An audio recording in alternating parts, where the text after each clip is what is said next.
All right, everybody, welcome back to I don't even know if this is a podcast. I keep saying this is a podcast. You Are Not Normal. That's my podcast, but we're Two here. people talking, so It's just kind of two podcast. It's kind of a podcast. We got Jerry Norton in the house today. Thanks for stopping by, Jerry. And in this series, we're talking about, because the last series we did together, we get really in depth on the numbers and formulas and exit strategies and buyer avatars, but we want to talk about on this series, like boil it down to somebody who is just getting started in wholesaling, wants to get their first deal, the easiest way to get that deal for free using free software like Zillow, because I mean, it's something that you have a lot of content about outreach on, listed properties. And a lot of my students, when they first get started, either they're waiting on paying for marketing or they just don't have the funds to start paying for marketing. And I give them some tips on how to get your first deal literally for free just using Zillow. Yeah. And at the very least, you're going to get a lot of practice calling sellers and agents and getting the marbles out of your mouth and getting the rhythm and practice underwriting deals and understanding the model, right? Love that. Yeah. So we want to talk about how to find a property that you can wholesale on simply using Zillow, right? And one of the strategies that a lot of people talk about is for sale by owner, right? Because they're not using an agent. And we'll talk about how to look for the deals that we want to call. Another strategy, which I actually teach a lot to my students, is like setting up your criteria on Zillow of properties you want to get alerted with like a notification. And every time a property hits the MLS and gets posted on Zillow, whatever that criteria is, it's going to alert you, and you could be the first person to call that agent. Where if something's been sitting for 60 days, they've probably been called a million times. But if it's day one, I have a couple students that find a lot of success hitting that day one, putting that low offer in, getting it under contract, and then moving it to their buyer. Yeah, I do too. You double end it. So call the listing agent direct. And if it's priced right and you come in there, everyone's scheduling showings and you can squeeze in there, sneak in there. I call it the stars align, where seller's motivated, agent's ready to go, gets their offer written up, and you get it in front of the seller and they sign the same day it comes out. I get a lot of deals that way. And just because you beat everybody to the game. Right. So it's speed. I remember speed. one time, Tony, this I got notified on Zillow or Redfin, and I was busy doing something. I saw the notification. I saw it, and I'm like, ooh, that looks like a good deal. Let me finish sending my email. And then I call, and it's busy. Like, they're not answering. I'm like, crap. Everybody saw it. Finally, I get a hold of her like 10 minutes later, and she's like, it's already gone. Yeah. And I'm like, that's how fast hot deals go. Sure. Yeah, you're So not you the gotta only be fast. person doing this. If that thing comes out at 9 p.m., you're on the phone. I don't care what you're doing if you want to get those good deals. Exactly. There's strategies with the long days on market, Sure. But that's one is the fast. So what I like to do, Tony, is let's take Zillow, but before we do Zillow, there's an easier one, and that's Redfin. And the reason why Redfin, between the three big ones, which is there's four big ones. There's Zillow, Trulia, Redfin, and Realtor.com. And Trulia owns Zillow. Zillow and Trulia are basically the exact same thing. Yeah. They're owned by the same people. Sure. So I ignore Trulia, but Zillow, Redfin, and Realtor.com. Now, Realtor.com, what's cool about them is they have a checkbox in their filters called Fixer Upper. And what Redfin does is they have an algorithm that looks at the description for keywords, and then they'll classify it as a Fixer Upper. Like looking for an investor, as Motivated is, seller, cash, as all that is, kind of stuff. things like TLC. that. Needs work, Right. all those things. They have their own thing.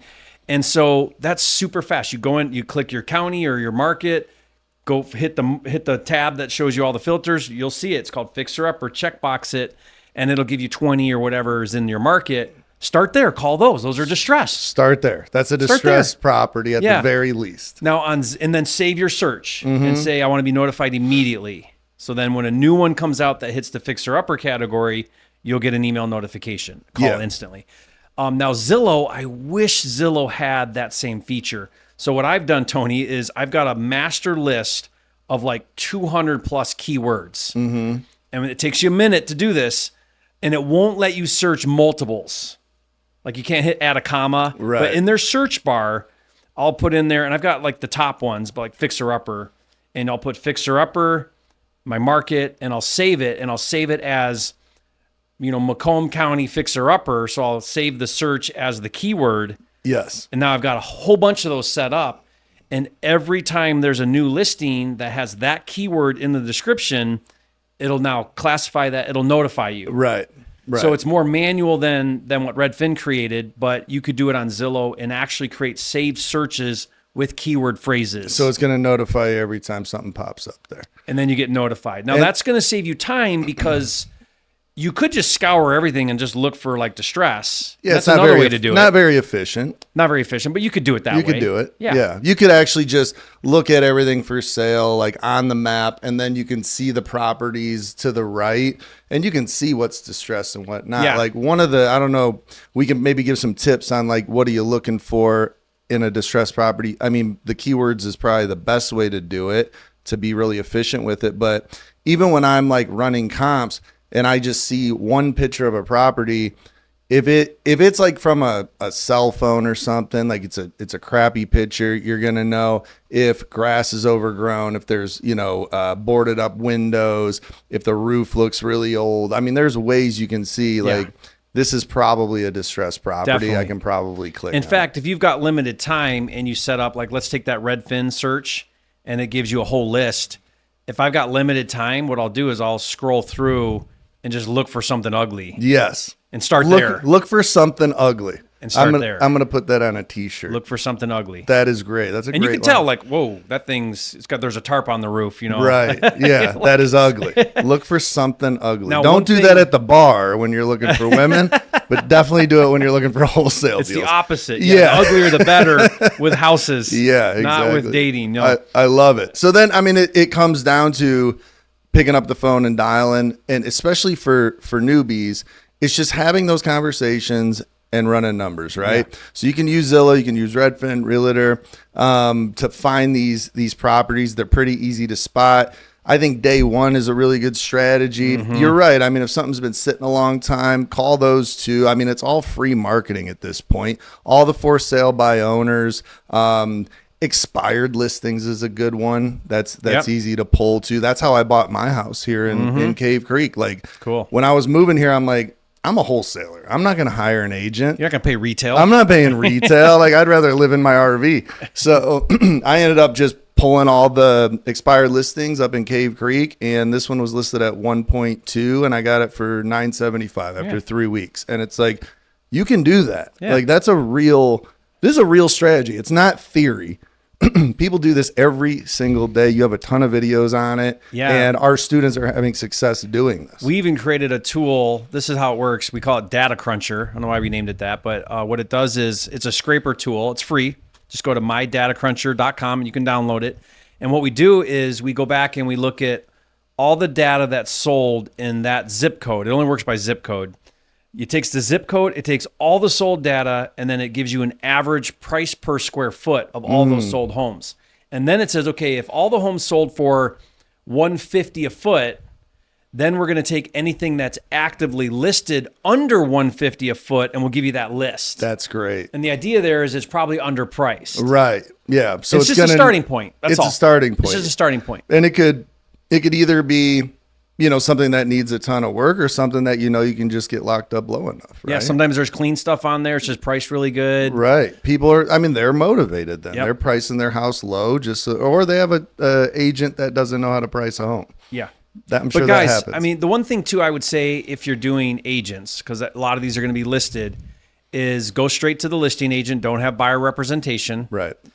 Offer to give them that side, the buyer side, right? That's the value, right? That's the value. Because like if we're calling agents to get a property under contract for less than they have it listed for, that agent is way more inclined to be pitching the seller, hey, this is a good offer. You should take this cash offer at this price, because the agent knows they're getting both sides of that commission. They're going to go to bat. They're going to go to bat for you, because even if the offer was $20,000, $30,000 higher and they're only getting one side of that commission, they're going to make more off of your offer that's cash and low. So they're going to go, all of a sudden you have this agent that's working for the seller, but now they're working for you. Yeah. Because they're trying to get this deal done for you because they're making more in commissions. Yeah, and don't lose sight of the bigger picture. I tell people all the time, it's never about the deal at hand, it's about the relationship. So even if you call and you need to be at 150 and it's listed for 250 or whatever, still call, still make the offer, because you're making a connection. And what you really want is the relationship. So that way, the next time that agent sits at a listing appointment with a distressed property, they're calling you and you're working out a deal before they list it. Yes, which so would I be coach better. all my agents on doing that. Yeah. Well, that's a good point. And you can do this I teach it on the buyer's side too. Like anytime you talk to a buyer or an agent on a deal, even if it's not the right deal for them, have that good conversation with them, create that relationship, because the next deal you get might be the deal for them. And it's the exact same on the seller side. You're talking to agents to get a deal under contract. If you can't come to the right number, it's not the right seller that's motivated, leave that conversation with, well, I'm an investor in this area. Next time you get a pocket listing, next time somebody brings you a property that is going to need some work, definitely call me. And before this thing even gets listed, I'll make you an offer. And what's great about the new commission structure with NAR now is all of it's negotiable. It's not the standard. It was always negotiable, but it was such a hard culture on the seller pays 3%, and then the seller pays the buyer side. Now it's all up for grabs. So what I'm telling my agents now is, I'll say, look, when you sit down with a seller and it's distressed, tell that seller, I've got an investor and they'll cover the commission. You don't have to pay any commission. And I'll pay you 10%. Right. Not 3 and 3, not 6, 10. I'm going to bake it into my number. Sure. But you get the deal done, I'll pay you 10%. Now the agent can say, now they're bringing a value to the seller by saying you don't have to pay the commission. Let's see. I got a cash offer. I got a cash buyer. Let's see if this number works for you. If it does, let's get a deal done. No showings, no inspections, no appraisals, none of that. So everybody wins. Yes. I love it. And that's the beautiful thing about wholesaling. We've done videos on like creative financing and all that too. And originally on the property I bought out here in Cave Creek, my first offer on this home was like $925. And it was a creative, or he wanted more. So then I came up with a creative offer, and then we kept inching up. We finally settled at $975 conventional, but you can create whatever deal you want. Like the offer is whatever you create. And I think people get too into the weeds on, the structure of an offer. It's like, you can literally make it whatever you want. Like you just said, like it doesn't have to be a strict 3% commissions. You came up with an offer where it's 10% commissions, even more attractive to the agent, but you bake it into your number and offer even lower on it because that's baked into the offer. It's a beautiful thing. We control this transaction. We can offer whatever we could offer $1 if we wanted. Right? It's such a crazy industry, right? It's whatever you can structure with somebody is what you can do on a deal. It really, when we say, for me, it's all creative. And I mean, not creative financing, but it's all your creativity. The more creative you are, the more deals you can do and the more money you can make. Because what we should be doing is figuring out, okay, what's your problem? What's the right solution? And let me provide that solution. Right. Yeah. And we'll even list properties for people. Sure. If they want retail. Exactly. Because why throw that lead away if they still want to sell? Yeah. They just want retail. Okay, why don't we list it for you? Yeah, exactly. You have to have a exactly. license for that, but or you can have a relationship with another agent that you refer, and then you get a point of the commissions off of that. So there's just be creative. Yeah, solutions based. Like that's what sales is there's somebody has a problem, you're solving it. I don't care what it is. If I walk into a store, into Foot Locker, I got a problem. I need a pair of shoes. And I need somebody there to solve it. Like, what's your size? What's your style? Let me go get it for you, right? That's a sale. Same with wholesaling. It's like somebody has a property and they need money. Let me figure out how to buy this property and get you that money in the quickest way possible. And Tony, the whole point of this conversation is like, no money strategies. And when people come into this business, most people, not everybody, most people come in and they've got some time, a little bit of time or a lot of time, and no money. Like that's pretty much most people that get into wholesaling. No money.